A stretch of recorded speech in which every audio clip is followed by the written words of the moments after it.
Assalamualaikum warahmatullahi wabarakatuh. Kajian tentang tasawuf. Ketahuilah, di dalam tubuh manusia ada segumpal daging sebagai penentu baik dan jeleknya manusia, yaitu hati. Dan ketahuilah, ilmu untuk menata hati adalah ilmu tasawuf. Kemarin sudah kita ikuti bagaimana kita selalu berdoa kepada Allah, memohon kepada Allah untuk akhir usia mudah-mudahan ditutup dengan husnul khatimah. Jangan sampai berada dalam su'ul khatimah. Sudah banyak cara-cara yang disampaikan oleh Habib Abdullah bin Alwi Al-Haddad di dalam bagaimana mengupayakan wafat dalam keadaan husnul khatimah. Di antaranya, jangan sekali-kali merasa pede bahwa saya nanti pokoknya mesti husnul khatimah. Jangan sampai seperti itu, tapi selalu memohon dan selalu merasa resah, risau kalau seandainya usia tertutup dengan su'ul khatimah. Di antara yang menyebabkan husnul khatimah adalah memperbanyak amal soleh dan bertaubat kepada Allah. Di antaranya juga mendoakan untuk umatnya Rasulullah Sallallahu Alaihi Wasallam. Di antara doa untuk umat Rasulullah agar kita dikaruniai wafat dalam husnul khatimah adalah Allahumma arham ummat Sayyidina Muhammad, Allahumma fadh ummat Sayyidina Muhammad, Allahumma aslih ummat Sayyidina Muhammad, Allahumma ufir li ummati Sayyidina Muhammad, Allahumma jebur ummata Sayyidina Muhammad, Allahumma farrij an ummati Sayyidina Muhammad. Itu adalah upaya mendoakan untuk umat Rasulullah, dan siapa saja yang punya kepedulian selalu mendoakan untuk umatnya Rasulullah, dia akan dikaruniai wafat dalam husnul khatimah. Habib Abdullah bin Alwi Al-Haddad menerangkan, wa'lam annahu katsiran ma yukhtamu bis-su'i lilladhina yatahawanuna bis-shalatil mafruḍah waz-zakatil wajibah walladhina yatatabba'una awratil muslimin walladzina yanqushuna al-mikyal wal mizan walladzina yakhda'una al-muslimin wa yaghshawnahum wa yulabbisuna 'alaihim fi umuri ad-din wad-dunya walladzina yukadzibuna awliya Allah wa yunkiruna 'alaihim bighairi haqq. Ketahuilah bahwasanya banyak sekali orang yang akhir usianya ditutup dengan su'ul khatimah. Di antaranya sebab-sebabnya adalah satu, menyepelekan sholat fardu. Maka ketika datang waktu sholat fardu, ketahuilah ketika seseorang mendengar suara adzan, artinya sudah dipilih oleh Allah untuk sebagai calon ahli surga, sehingga telinganya didengarkan oleh Allah dengan suara adzan. Maka cepat-cepat berhenti dari semua rutinitas dan datanglah ke tempat suara adzan, kecuali kalau memang kita betul-betul dalam posisi yang tidak bisa meninggalkan apa yang telah kita lakukan di saat itu. Selama ada kesempatan waktu, datangi itu suara adzan dan sholat di tempat di mana adzan dikumandangkan. Karena orang yang menyepelekan sholat fardu itu termasuk di antara penyebab wafat atau mati dalam su'ul khatimah. Na'udzubillah min dzalik. Kalau toh seandainya Allah tidak punya sifat sabur, penyabar yang luar biasa, mungkin kita sudah mati kemarin-kemarin. Kita dipanggil Allah, sudah tidak datang, malah kadang ngurusi sesuatu yang sangat remeh. Dipanggil Allah tidak datang, hanya ngesuti motor, hanya ngepel rumah.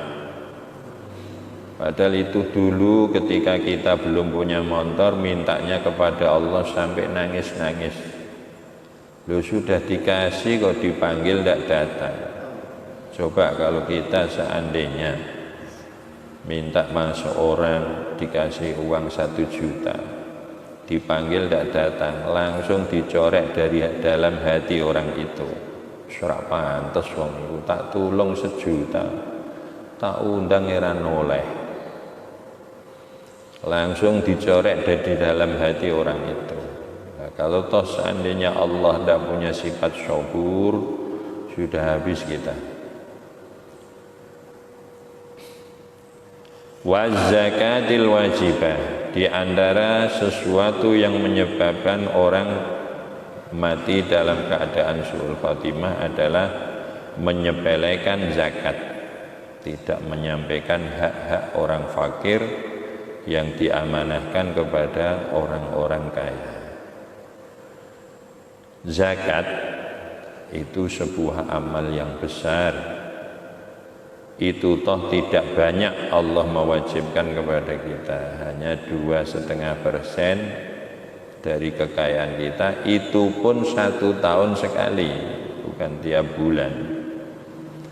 Dan ketahuilah, siapa saja yang punya usaha menanam, menternak, yang ketika sudah sampai pada batas zakat tidak zakat, disadari atau tidak, percaya atau tidak, 1/40 atau 2,5% itu adalah miliknya orang fakir. Dibagikan kepada orang fakir ya memang miliknya, tidak dibagikan juga tetap miliknya orang fakir. Maka orang yang tidak berzakat itu artinya dia sudah mencuri harta orang fakir. Bagaimana tidak besar dosanya? Orang fakir itu sudah tidak punya apa-apa, dicuri uangnya. Padahal orang kaya yang punya segalanya, ketika dicuri uangnya oleh orang fakir yang tidak punya apa-apa, itu masih dosa. Dan orang kaya itu pasti marah. Seandainya ketangkep, langsung disuruh nempilingi, kalau bisa dibunuh. Lah sekarang orang yang tidak zakat itu sudah kaya, nyolong dunyane wong fakir yang tidak punya apa-apa. Tidak bisa dibayangkan seperti apa besarnya kedzaliman orang-orang yang tidak zakat. Di antara penyebab su'ul khatimah, orang yang selalu nintingi, neliti, ngawasi terhadap kesalahan umat Islam. Wah, senengane nintingi wong, diplinceti tanggane, wah wong iku penggane ngene, penggane ngene, kandak-kandakna wong. Orang yang suka mengumbar kesalahan-kesalahan umat Islam itu juga berakibat menyebabkan mati dalam keadaan su'ul khatimah. Karena apa? Terkadang umat Islam yang di hari ini salah, besok pagi mungkin sudah tobat. Sementara orang yang menyiarkan keburukan orang lain, dia baru menimbun dosa. Yang bersangkutan sudah tobat, yang menyiarkan, meneliti, mencari kesalahan umat Islam, dia baru dalam posisi menumpuk dosa, menimbun dosa. Sementara yang diteliti, yang disia-siakan sudah taubat. Apalagi sudah mati masih diungkap saja kejelekannya, tidak boleh. Kecuali kalau memang kita tahu, yakin bahwa dia sudah tidak Islam, murtad atau yang lain yang menyebabkan dia keluar dari Islam. Di antara penyebab-penyebab orang mati su'ul khotimah adalah mengurangi takaran, mengurangi timbangan. Jadi yang betul-betul hati-hati ketika kita berjualan. Berjualan itu yang jelas, bahasa Arabnya maklum, takarannya maklum, timbangannya maklum, harganya maklum. Jangan ditulis gula 1 kilo 12.000 tapi hanya sangang on setengah, itu goroh namanya. Jangan ditulis bensin 1 liter 12.000 tapi 1 liter kurang setengah desi, itu namanya mengurangi takaran. Jadi kalau ingin selamat, tulis 1 botol 12.000. Orang tahu, oh botolnya itu isinya semono 12.000, mandek tuku, berarti sudah ridho.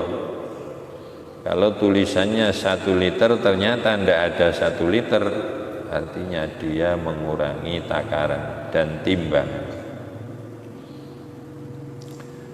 Di antara penyebab-penyebab mati su'ul khotimah, orang yang menipu umat Islam. Masya Allah, menipu umat Islam itu sangat bahaya, ya. Karena apa? Semua umat Islam seluruh dunia ini saudara. Al-Muslim akhul Muslim. Bagaimana tidak bahaya? Bagaimana tidak dosa besar? Saudara ditipu, orang lain ditipu saja tidak boleh. Itu saudara ditipu. Dan di antara penyebab-penyebab mati su'ul khotimah adalah orang yang suka merusak agama, membuat pernyataan-pernyataan yang menentang agama.